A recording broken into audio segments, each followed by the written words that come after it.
ఈ మధ్య మీరు పెట్రోల్ బంక్ వెళ్ళినప్పుడు E20 పెట్రోల్ అవైలబుల్ హియర్ అనే బోర్డులు గమనించే ఉంటారు. ఇంకో పక్క చూస్తే మన కేంద్ర రోడ్డు రవాణా శాఖ మంత్రి నితిన్ గడ్కరీ గారు ఎక్కడ మైక్ పెట్టినా E20 పెట్రోల్ మిథనాల్ గురించే మాట్లాడుతున్నారు. ఒకవైపు ఇది మన దేశ భవిష్యత్తును మార్చేసే గ్రీన్ రెవల్యూషన్ అని, రైతులు తలరాతలు మార్చేస్తుందని గవర్నమెంట్ చెప్తుంది. కానీ మరోవైపు సామాన్యుల బైకులు, కార్ల మైలేజ్ లేవక ఇంజన్లు దెబ్బతిని షెడ్లకు వెళ్తున్నాయని ప్రజలు గగ్గోలు పెడుతున్నారు. అసలు E20 అంటే ఏంటి? మిథనాల్ గురించి ఎందుకంతలా ప్రమోట్ చేస్తున్నారు? దీని వెనక నితిన్ గడ్కరీ ఫ్యామిలీ చేస్తున్న వేల కోట్ల కార్పొరేట్ స్కామ్ దాగి ఉందా, లేక ఇదంతా ఆయనపై విదేశీ ఆయిల్ కంపెనీలు చేస్తున్న కుట్రన్నా? ఈ రోజు ఈ బిగ్గెస్ట్ మిస్టరీ ని డీటెయిల్ గా డీకోడ్ చేద్దాం. వీడియోలోకి వెళ్లే ముందు దయచేసి వీడియోని లైక్ అలాగే సబ్స్క్రైబ్ చేసుకుని మన రోకేష్ టాక్స్ కి సపోర్ట్ చేయండి. చాప్టర్ 1 E20 అండ్ మిథనాల్ మీద గవర్నమెంట్ మాస్టర్ ప్లాన్ ఏంటి అనేది మాట్లాడుకుందాం ఒకసారి. ముందుగా గవర్నమెంట్ ఈ డెసిషన్ ఎందుకు తీసుకుందో చూద్దాం. మన ఇండియాకు సొంతంగా పెట్రోల్ ఉత్పత్తి చేసుకునే కెపాసిటీ చాలా తక్కువ.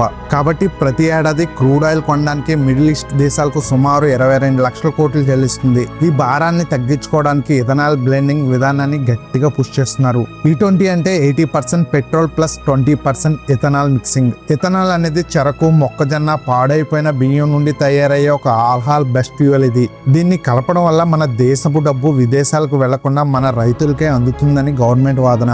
ఇక మిథనాల్ విషయానికి వస్తే ఇది గడ్కరీ గారి మరో డ్రీమ్ ప్రాజెక్ట్. బొగ్గు మరియు అగ్రికల్చర్ వేస్ట్ నుండి ఈ మిథనాల్ ను తయారు చేయవచ్చు. పెట్రోల్ తో పాటు డీజిల్ కూడా ఆల్టర్నేట్ గా దీన్ని వాడొచ్చు. దీనివల్ల వెహికల్స్ నుండి వచ్చే పొల్యూషన్ 30 నుంచి 40% వరకు తగ్గుతుందని చెప్తున్నారు. Chapter 2 public problems. సామాన్యుడి జేబుకి చిల్లు. గవర్నమెంట్ ఫార్మర్స్ కి లాభం ఉంటుంది, దేశానికి లాభం ఉంటుంది. కానీ గ్రౌండ్ లెవెల్లో నష్టపోతుంది మాత్రం రోజువారీ ఆఫీసుకు వెళ్లే మిడిల్ క్లాస్ వాళ్లే. అది ఎలాగో అనేది ఇప్పుడు 3 పాయింట్స్ చెప్తాను, మీకు అర్థమైపోతుంది. నెంబర్ 1, పెట్రోల్ ధర తగ్గలేదు, మరి లాభం ఎవరికి? ఒక సింపుల్ మ్యాథ్స్ చూద్దాం. ప్యూర్ పెట్రోల్ ప్రొడక్షన్ కాస్ట్ సుమారు 100 రూపాయలు ఉంటే ఇథనాల్ లీటర్ కాస్ట్ కేవలం 60 నుంచి 65 రూపాయలు మాత్రమే. అంటే 80% పెట్రోల్, 20% చౌకైన ఇథనాల్ కలిపినప్పుడు సామాన్యుడికి పెట్రోల్ రేట్ 90 దగ్గర ఉండాలి. కానీ మన దగ్గర పెట్రోల్ రేటు దాదాపుగా 106 నుండి 110 వరకు ఉన్నాయి. కన్జ్యూమర్స్ కి ఎలాంటి రిలీఫ్ లేదు. మరి ఎక్స్ట్రా ప్రాఫిట్ మార్జిన్ అంతా ఎవరి జేబులోకి వెళ్తుంది? కార్పొరేట్ కంపెనీలకా లేక గవర్నమెంట్ ట్యాక్స్ రూపంలో లాగేసుకుంటుందా? Number 2, mileage loss. ఇథనాల్కి ఎనర్జీ డెన్సిటీ తక్కువ. ఇండియన్ ఆయిల్ రీసెర్చ్ ప్రకారం E20 వాడడం వల్ల వాహనాల మైలేజ్ 6% నుండి 10% వరకు పడిపోతుంది. ఉదాహరణకు 40 కిలోమీటర్స్ ఇచ్చే బైక్ ఇప్పుడు 36 కిలోమీటర్లు మాత్రమే ఇస్తుంది. రోజుకు 50 కిలోమీటర్లు తిరిగే వ్యక్తి నెలకు సుమారు 5 నుండి 600 వరకు ఎక్స్ట్రా పెట్రోల్ ఖర్చు అవుతుంది. ఇండియాలో ఉన్న కోట్ల కొద్ది 2 వీలర్స్ మీద ఈ భారం క్యాలిక్యులేట్ చేస్తే లక్షల కోట్లు అవుతుంది. Number 3, silent engine killer. పాత BS3, BS4 వెహికల్స్ అసలు ఈ ఇథనాల్ పెట్రోల్ కి డిజైన్ చేయబడలేదు. ఇథనాల్ కు తేమను లాక్కునే మరియు తుప్పు పట్టించే నేచర్ ఉంటుంది. దీనివల్ల ఇంజన్ లోని rubber seals, fuel lines, carburettors, injectors దగ్గర డ్యామేజ్ అవుతాయి. ఆటోమొబైల్ ఎక్స్పర్ట్స్ ప్రకారం దీనివల్ల వెహికల్ మెయింటెనెన్స్ కాస్ట్ దాదాపుగా సంవత్సరానికి 5,000 నుండి 10,000 వరకు అదనంగా పెరుగుతుంది. ఒకసారి మిథనాల్ తయారీ ఎలా జరుగుతుందో చెప్తాను. దీనికి ఎంత నీరు ఉపయోగపడుతుంది అనేది కూడా మాట్లాడతాను ఒకసారి. మిథనాల్ తయారీ ఖర్చు. మిథనాల్ తయారు చేయడం పెట్రోల్ తో పోలిస్తే చాలా చౌక. ఇండియాలో ప్రధానంగా బొగ్గు, వ్యవసాయ వ్యర్థాలు లేదా న్యాచురల్ గ్యాస్ నుండి దీన్ని తయారు చేస్తారు. ప్రొడక్షన్ విధానాన్ని బట్టి 1 లీటర్ మిథనాల్ తయారు చేయడానికి సగటుగా సుమారు 25 రూపాయల నుండి 35 రూపాయలు ఖర్చు అవుతుంది. ఈ తక్కువ ధర వల్ల దీన్ని ఆల్టర్నేట్ ఫ్యూయల్ గా ఎక్కువ ప్రమోట్ చేస్తున్నారు. మిథనాల్ తయారీ ప్రక్రియలో దాదాపుగా నీటి వినియోగం కొంచెం ఎక్కువగానే ఉంటుంది. కోల్డ్ గ్యాసిఫికేషన్ అంటే బొగ్గును ప్రాసెస్ చేసే పద్ధతి ద్వారా 1 లీటర్ మిథనాల్ ని ఉత్పత్తి చేయడానికి ఫ్యాక్టరీలో దాదాపుగా 5 నుండి 10 లీటర్ల నీరు అవసరం అవుతుంది. ఈ నీటిని ఎక్కువగా ప్లాంట్ లో కూలింగ్ కోసం మరియు కెమికల్ రియాక్షన్ కోసం వాడతారు.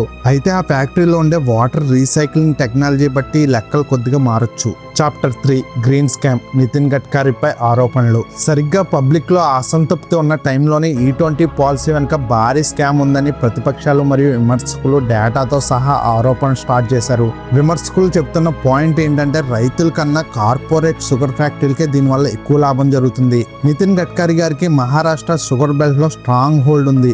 అలాగే ఆయన కుమారులకు సంబంధించిన సిఎన్ అగ్రో ఇండస్ట్రీస్ మరియు ఇతర గ్రూప్ కంపెనీలు ఇథనాల్ భూమి వల్ల విపరీతమైన లాభాలు గడించాయి. వచ్చాయి. సోషల్ మీడియాలో వైరల్ అవుతున్న లెక్కల ప్రకారం ఒక కంపెనీ రెవెన్యూ కేవలం ఒక ఏడాదిలోనే 17 కోట్ల నుండి ఏకంగా 500 కోట్లు పైగా జంప్ అయింది. దాని స్టాక్ వాల్యూ 40 రూపాయల నుండి 700కి పెరిగిపోయింది. సామాన్యుడు ఈఎంఐలు మెయింటెనెన్స్ బిల్లులు కట్టుకోలేక ఏడుస్తుంటే పొలిటీషియన్స్ కి సంబంధించిన కంపెనీలు మాత్రం ర్యాకెట్ లాగా ప్రాఫిట్స్ లోకి దూసుకుపోతున్నాయి. ఇదంతా పక్కా ప్లాన్ ప్రకారం జరుగుతున్న ఒక కార్పొరేట్ గ్రీన్ స్కామ్ అని చాలా మంది వాదిస్తున్నారు. Chapter 4 Gadkari counter attack. ఈ ఆరోపణలపై నితిన్ గడ్కరీ ఎక్కడా సైలెంట్ గా లేరు. చాలా అగ్రెసివ్ గానే కౌంటర్ ఇచ్చారు. ఆయన ఏమన్నారంటే, నా బుర్రకు నెలకు 200 కోట్లు లీగల్ గా సంపాదించే సత్తా ఉంది. నేను నిజాయితీగా వ్యాపారం ఎలా చేయాలో తెలిసిన వాడిని. ప్రజలను మోసం చేసి చిల్లర్ ఫ్రాడ్స్ చేయాల్సిన అవసరం నాకు లేదు. తన ఫ్యామిలీకి చెందిన షుగర్ కంపెనీలు దేశంలో ఉత్పత్తి అయ్యే ఇథనాల్లో కేవలం ఒక చిన్న ఫ్రాక్షన్ మాత్రమే చేస్తున్నాయని, ఆ ఆరోపణలన్నీ అవాస్తవాలని ఆయన క్లారిటీ ఇచ్చారు. అంతేకాదు గడ్కరీ వాదన ప్రకారం ఇథనాల్ మరియు మిథనాల్ వల్ల మన దేశం ఇంపోర్ట్స్ తగ్గించుకుంటుంది. దీనివల్ల మిడిల్ ఈస్టియాలోని ఆయిల్ మాఫియాకి మరియు విదేశీ పెట్రోల్ కార్పొరేషన్ కు వేల కోట్ల నష్టం జరుగుతుంది. మన దేశం ఎనర్జీ పరంగా ఇండిపెండెంట్ గా అవ్వడం వాళ్ళకి ఇష్టం లేదని చెప్తున్నారు. అందుకే ఆ విదేశీ ఆయిల్ లాబీలు కావాలనే డబ్బులు ఇచ్చి తనపై సోషల్ మీడియాలో పెయిడ్ క్యాంపెయిన్స్ చేస్తున్నాయని గడ్కరీ గారు గట్టిగా ఆరోపిస్తున్నారు. చాప్టర్ 5 అసలు ఎన్విరాన్మెంట్ రియాలిటీ ఏంటి? ఇక last and most important point, pollution. Government దీనివల్ల ఎమిషన్స్ తగ్గుతాయి అంటుంది. కానీ యుఎస్ ఎన్విరాన్మెంట్ ప్రొడక్షన్ ఏజెన్సీ లాంటి ఇంటర్నేషనల్ స్టడీస్ ఏం చెప్తున్నాయంటే, ఇథనాల్ వాడడం వల్ల కార్బన్ డైఆక్సైడ్ తగ్గవచ్చేమో కానీ టైల్ పైప్ నుండి వచ్చే నైట్రోజన్ ఆక్సైడ్స్ మరియు ఆల్డిహైడ్స్ పెరిగిపోతాయి. వీటి వల్ల గాలి నాణ్యత పడిపోయి ఆస్మా, శ్వాసకోశ సంబంధిత వ్యాధులు వచ్చే రిస్క్ ఎక్కువగా ఉంటుందని రిపోర్ట్స్ హెచ్చరిస్తున్నాయి. కేంద్ర మంత్రి నితిన్ గడ్కరీపై E20 మరియు మిథనాల్ వివాదాలే కాకుండా గతంలో కూడా రాజకీయంగా మరియు ఆయన శాఖ పరంగా కొన్ని పెద్ద ఆరోపణలు వచ్చాయి. వాటిలో ప్రధానమైనవి ఇక్కడ చెప్తాను చూడండి. నెంబర్ 1, పూర్తి గ్రూప్ వివాదం. గడ్కరీ రాజకీయ జీవితంలో వచ్చిన అతిపెద్ద ఆరోపణ ఇదే.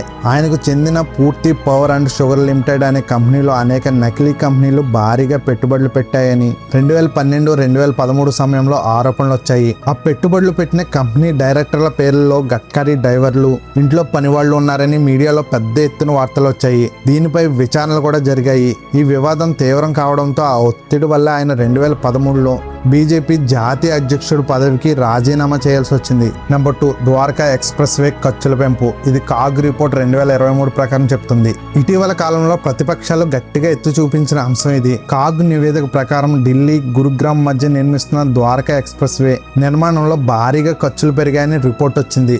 మొదట్లో కిలోమీటర్కు సుమారు 18 కోట్లు ఖర్చు అవుతుందని అంచనా వేయగా అది ఏకంగా 250 కోట్లు పెరిగిందని కాగ్ తప్పుపట్టింది. దీని వెనుక అవినీతి జరిగిందని ప్రతిపక్షాలు ఆయనపై తీవ్ర ఆరోపణలు చేశాయి. నెంబర్ 3, ఇన్ఫ్రాస్ట్రక్చర్ కాంట్రాక్టులు. గడ్కరీ 1990 చివరిలో మహారాష్ట్ర మంత్రిగా ఉన్నప్పటి నుండి, ఆ తర్వాత కేంద్ర మంత్రిగా ఉన్నప్పుడు కూడా టోల్ ప్లాజాలు మరియు హైవే కాంట్రాక్టులను ఐఆర్బి ఇన్ఫ్రాస్ట్రక్చర్ అనే ప్రైవేట్ సంస్థకు ఎక్కువగా కట్టబెట్టారని ఆరోపణలు ఉన్నాయి. ఆ సంస్థ ప్రమోటర్లతో గడ్కరీకి వ్యాపార సంబంధాలు ఉన్నాయని, ఆ లాబింగ్ వల్ల వేల కోట్ల కాంట్రాక్టులు వారికి దక్కాయని అప్పట్లో విపక్షాలు ఆరోపించాయి. Number 4, Maharashtra irrigation scam connections.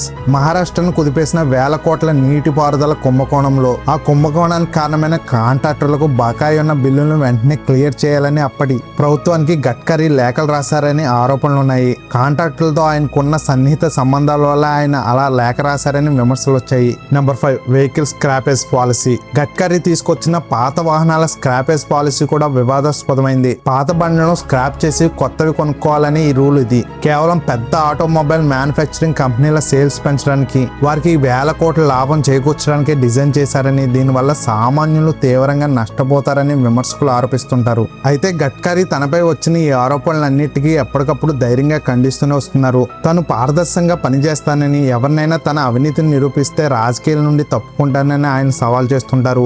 భారతదేశంలోని ఏ మంత్రి చేయని స్థాయిలో రోజుకు కిలోమీటర్ల కొద్ది రికార్డు స్థాయిలో రోడ్లు నిర్మిస్తున్న తన పనితీరే విమర్శలకు సమాధానాన్ని ఆయన మద్దతుదారులు చెప్తుంటారు. ఫైనల్ గా చెప్పాలంటే, ఇండియా లాంటి దేశం ఎప్పటికీ అరబ్ కంట్రీస్ మీద ఆధారపడకుండా ఉండాలంటే E20 బయోఫ్యూయల్ ఈవీలు ఖచ్చితంగా అవసరం. లాంగ్ టర్మ్ లో అది దేశానికి మంచిదే. కానీ ఈ ట్రాన్సిషన్ ప్రాసెస్ ని గవర్నమెంట్ హ్యాండిల్ చేసిన తీరు మాత్రం కరెక్ట్ గా లేదు. ఒకవైపు పాత బండ్ల మైలేజ్ తగ్గిపోవడం, రిపేర్లకు సామాన్యుడు తన జేబులోంచి డబ్బులు కట్టుకుంటూ నష్టపోవడం గ్రౌండ్ లెవెల్లో కనిపిస్తున్న వాస్తవం. ప్రజలకు పెట్రోల్ ధర తగ్గించకపోవడం, అదే సమయంలో కొంతమంది పొలిటీషియన్స్ కి సంబంధించిన కంపెనీల ప్రాఫిట్స్ అమాంతం పెరగడం, ఇవన్నీ కలిపి పబ్లిక్ లో అనుమానాలకు తావిస్తున్నాయి. కనిపిస్తున్నాయి. మరి ఈ మొత్తం ఎపిసోడ్ పై మీరేమనుకుంటున్నారు? ఇది నిజంగానే దేశాన్ని మార్చే గ్రీన్ రెవల్యూషన్ అనుకుంటున్నారా, లేక మన జేబులు కొట్టేస్తున్న కార్పొరేట్ స్కామ్ అనుకుంటున్నారా? మీ బైక్ లేదా కార్ మైలేజ్ ఈ మధ్య తగ్గిందా? మీ ఒపీనియన్ ని కింద కామెంట్స్ లో తప్పకుండా చెప్పండి. ఈ డీప్ ఇన్వెస్టిగేషన్ మీకు నచ్చితే దయచేసి వీడియోని లైక్ చేయండి, మీ ఫ్రెండ్స్ తో షేర్ చేయండి,